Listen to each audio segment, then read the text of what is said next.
Well, hi guys, I'm Mark Ovenden. I'm sports director at Dakota News Now, which is the combination of KSFY and KDLT. We've been doing this for about a year together with the two stations, and it's really been kind of cool. I grew up in Boston, Massachusetts. Big Red Sox fan, always wanted to be a Major League Baseball player. And if not that, I wanted to be voice of the Boston Red Sox, or maybe another Major League team if I couldn't do the Red Sox, but that's what I really wanted to do. But at some point in your life, you realize, even though I was the leading home run hitter in Little League, that I probably didn't have quite enough ability to make it to Fenway Park as a player. So at some point, I realized that I needed to look for something else to do, be more realistic. At some point in time, in high school, I helped out with doing some play-by-play over the loudspeaker at the football games. That's kind of where I got my start. And when I went off to college in Richmond, Virginia, my freshman year, I was actually on the staff at the newspaper, the college newspaper, and I was a journalism major, which is extremely important. I would recommend being a journalism student of some kind, no matter what your profession is, because knowing how to write and how to express yourself is really important in life. And of course, in my job, it's even more important. But I was a journalism major, and I decided, what I did was I found out by doing it that I didn't want to do newspaper. I didn't want to be writing stories about games. I like to talk. I wanted to tell stories about games. So after my sophomore year, I actually was the sports editor at one point and was going to some pretty cool places to cover the Richmond Spiders. My freshman year, I wanted to be a baseball player and play for the college, but I broke a collarbone playing flag football, and that was it. So that's when I kind of got into my career, so to speak, and my sophomore year was really finding out that as much as I enjoyed going and covering major sporting events, because Richmond was Division I in football and in basketball at the time, and the Spiders have made the NCAA tournament quite a bit in basketball over the years. I found out that I enjoyed being at sporting events, but again, wanted to find a different outlet for myself. Went down to the TV station after my sophomore year in Richmond, the CBS affiliate, knocked on the door, just said, can I work here so I can see what it's like and see what it's all about? And that's really important. And I stress to kids your age to whether it's internships or part-time jobs or whatever, we've had so many kids in high school that have had jobs at the TV station that I've worked at in Sioux Falls. And that's either allowed them to find out they weren't cut out for it and didn't like the pressure, or that they loved it and have gone on to a nice long career in broadcasting. That's what I always encourage kids in high school and college to do, is to do internships so that you can work like under me and find out what it's like to work in a sports department and see if that's something you'd enjoy. Well, I did that, and I got this job at the CBS affiliate in Richmond. My junior year, all I did was kind of background work. I worked in the newsroom. I made phone calls, beat phone calls to all the police departments around. I cleaned slides. I basically did grunt work. By the time I got around to my senior year, they were hiring a weekend sports guy, and the news director saw something in me that I didn't, and he encouraged me to try out for the job. And I was like, you've got to be kidding me. He pushed me and had me try out, and by gosh, by golly, they hired me. My senior year in college, I was the weekend sportscaster in a much larger city than here. And it was terrifying at first, but I was learning from a really good sports director. His name was Rich Haney. He was decorated, and he was one of the best, and I really admired him. And so I got to learn from him, got to get a feel for it, moved on to and when I got done with college, really important thing here is, what do you do at that point? I want to get a full-time job in broadcasting, and they didn't have one for me there. So I wrote resumes and sent them to 48 states. 48 because I had it in my head I would never want to live in North or South Dakota. Why would I want to live there? I didn't even know where it was. Pretty funny how things work out. But writing a resume is important. And having a concise one is very important. Don't make mistakes. If you're writing a cover letter with your resume to me, spell my name right. because I'm going to be looking for those little details to see if you're careful and see if you're somebody that's picky about details, because in our job it's really important that you get things right.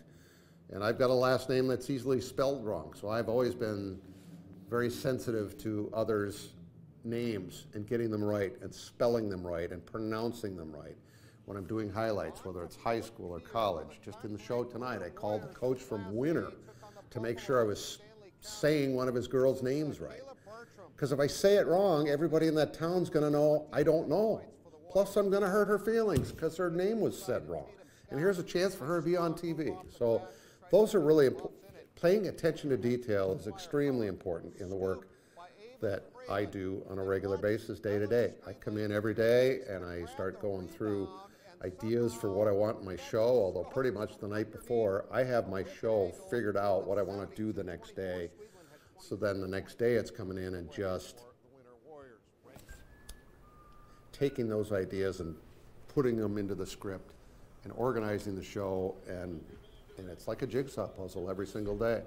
Today, I had a sad story about a friend of many South Dakotans who had passed away, and he was an important person in my life. He really was a role model, and I felt compelled to talk about him in my sportscast tonight. He was my lead story, and you kind of hate to lead with something sad, but I try to make it as upbeat as possible because I know a lot of people out there really thought the world of him. So every day, that's what I do, and actually I plan the week out in advance. I plan sometimes the month out in advance, knowing what games we go through and decide what games we're going to cover, and that changes from week to week based on where teams are ranked. But for the most part, I could tell you for the next couple of weeks what high school games we're going to go to, what college games we're going to go to. And most of our show is local stuff. Occasionally the Minnesota teams I consider professional but regional because they're in our area. That part of it is the most fun for me, is putting the show together. And again, it comes back to the journalism part and knowing how to write and be concise. Because once I get out there on the set, it's pretty easy. It's the leading up to it that's hard. Tonight, Adam Huntemer, who's right behind that camera shooting this, went out and shot a couple of games, came back and edited the highlights. I got a feed from one of our photographers in Pierre who shot highlights. I got a feed from Brookings for the South Dakota State game and edited those highlights. Got a feed from Sioux City. They had shot a game down in North Sioux City, South Dakota, with Dakota Valley and Beersford. So I had stuff coming in from all over the place. I had stuff coming from Iowa, from Washington State, all for my show tonight. So it takes a lot to pull all that together, and you've got to be an organized person, and you've got to be really good with your time. But if you find out that this is something you really love by doing it, I would say regardless of what the monetary pay is, because these kind of markets don't pay very much, but if you love what you're doing, that is way more important than how much money you're making, trust me. I've been doing this a long time. One of the things they wanted me to talk about is where do I see myself in 5 years? Retired? But who knows? This job keeps me young. I'm around young people that are full of excitement for their jobs. I'm around, especially in the sports department, I'm around people that have an equal passion for what I do, and that's the love for the things that we're covering. We've got all kinds of photographers and reporters who contribute to our newscast and sportscast on Friday nights during football season. That's the most fun time of the year, is our Football Friday shows. To have people going out to 10, 12, 14, 16 games and coming back and getting those highlights on the show. And those aren't all sports people. The majority of them are news people. But they want to be part of a team. And I got to tell you, putting a sportscast or a newscast together, if you've been in athletics at all as a kid, you'll find that this is just an extension of that. I feel like I'm on a team every single day, and we're trying to win the game. And tonight, we won the game. Here, let me take you out to the studio and show you how the show went tonight as we finish this up. Let's walk into the studio, and here's what it looks from inside the studio as I'm doing my sportscast. And here's how it looked to the people at home. This is Dakota News Now Sports. Well, We have some sad news to start off, so I'm going to take a deep breath and try to get through this. We lost another friend of so many in the world of sports. Former Dakota Wesleyan basketball coach Gordy Faustness passed away last night at the age of 85. I love this picture of Gordy and his best buddy Bob Young. He was a great friend to many, both as a basketball coach and after that, 26 years more with the Fellowship of Christian Athletes. He was state director there for 11 years and stayed on for another 15 to help in a variety of ways, which is what he did in life. Gordy was a great player in high school, scored 1,400 points there. In college, scored over 1,800 points at Dakota Wesleyan.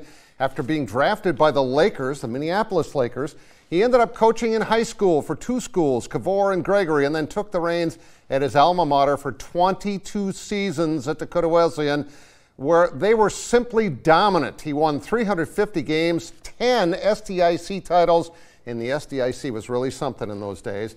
And when Gordy was done coaching, he took over again as the state director for FCA for 11 more years, as I said, and stayed with them for almost 3 decades. All I can say here is well done, friend.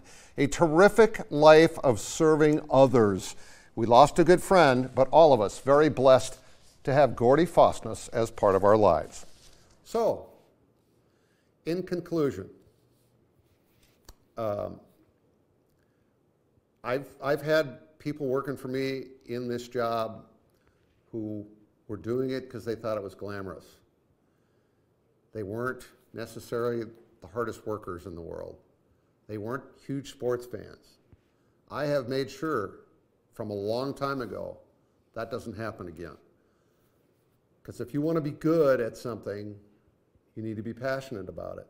If you want to be really good at something, which is what I want everybody to do. I've had so many people work for me that have gone on to much bigger markets and done wonderful things, and I couldn't be prouder than to say that I know them and I was maybe part of getting them fired up about being in this business. I've also had a couple of people that have come and done internships and did really well, but found out it wasn't for them. And they've gone, I've helped them with ideas for other professions too. So find something that you're passionate about. Get involved as early in your life as you can. That's not to say that you have to go to college even knowing what you want to be, but if you got some ideas of things you might want to be, figure out a way to get involved with it as early as you can in life, and that way, going forward, if you do get a passion for it, it's something you can pursue.